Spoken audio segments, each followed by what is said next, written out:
बाकी बड़े उम्र के लोग अलग हैं। 1 लाख युवक जान गंवाते हैं हर साल लापरवाह ड्राइविंग के कारण। आप सोचिए, 25 साल लगते हैं एक बच्चे को पालकर बड़ा करने में, और 25 सेकंड में लापरवाह ड्राइविंग के कारण वो लाश में बदल जाता है। क्या बीतती होगी उस मां के ऊपर जो अपने जाते हुए बेटे की पीठ देखती है और आते हुए बेटे का मुंह नहीं देख पाती।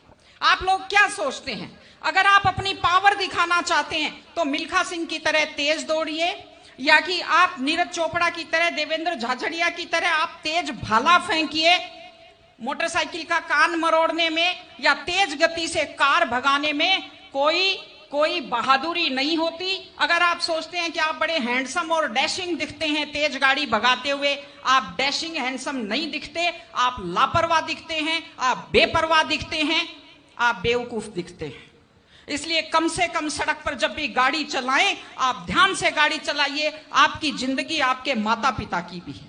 एक छोटी सी चीज और कहना चाहती हूं, हमारे बुजुर्ग हमें जब पालते हैं, जो लोग खेती से बच्चों को पढ़ाते हैं, जो लोग छोटी आमदनी में बच्चों को पढ़ाते हैं, उनकी पूरी उम्र खप जाती है अपने बच्चों की जिंदगी बनाने में, और उसके बाद दुख का विषय है, बड़ा पीड़ादायक सीन मैं कई जगह देखती हूं कि एक माँ बाप मेहनत करते हुए हाथों में आइटन पड़ जाते हैं, एड़ियां फट जाती हैं, कपड़े मैले फट जाते हैं, और उसके बाद जब बेटे को पढ़ा लिखा कर तैयार करते हैं, उसके बाद पढ़ी लिखी बड़े घर की थोड़ी बेटी आ जाती है तो माँ बाप की तरफ ध्यान नहीं देते।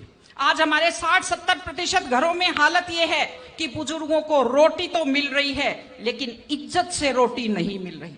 इस चीज को बदलने की जरूरत है। माँ बाप, मैं आपसे कहती हूं, जैसी भी परिस्थिति होती है, माता पिता आपको राजकुमार की तरह पालते हैं। आपकी भी ड्यूटी है, जैसी आपकी हैसियत है, बुढ़ापे में उनको बादशाहों की तरह से रखिए, उनकी सेवा कीजिए, उनका सम्मान कीजिए।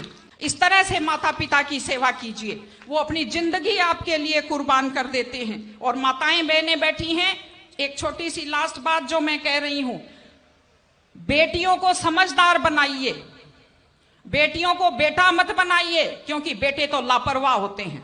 बेटियों को समझदार बेटी बनाइए। जब वो घर से बाहर जाती है तो उसको समझाइए कि वो साथ अपने घर की इज्जत लेकर के जाती है। बेटियों को समझाइए कि कैसे लोग मीठी मीठी बातों का जाल लेकर शिकारियों की तरह से घूमते हैं, और अपनी बेटी को संस्कार दीजिए कि वो जिस घर में जाए अपने सास ससुर की सेवा करे। आजकल मैंने नया ट्रेंड देखा है, बेटियां माँ मम्मी की तो बहुत चिंता करती है लेकिन सास की चिंता नहीं करती हैं। ये गलत चीज है। औरत घर की धुरी होती है। अगर वृद्ध लोगों की चिंता नहीं करेंगे तो हमारे वृद्ध लोगों को सुरक्षा कैसे मिलेगी, उन्हें सम्मान कैसे मिलेगा, इनकी जिंदगी खुश कैसे होगी। इसलिए कोई भी कौम तभी आगे बढ़ती है जब वो संस्कारवान हो, जब वो मेहनती हो, जब वो शिक्षा पर ध्यान दे। हमने ये सब किया है, मैं आपको बधाई देती हूं।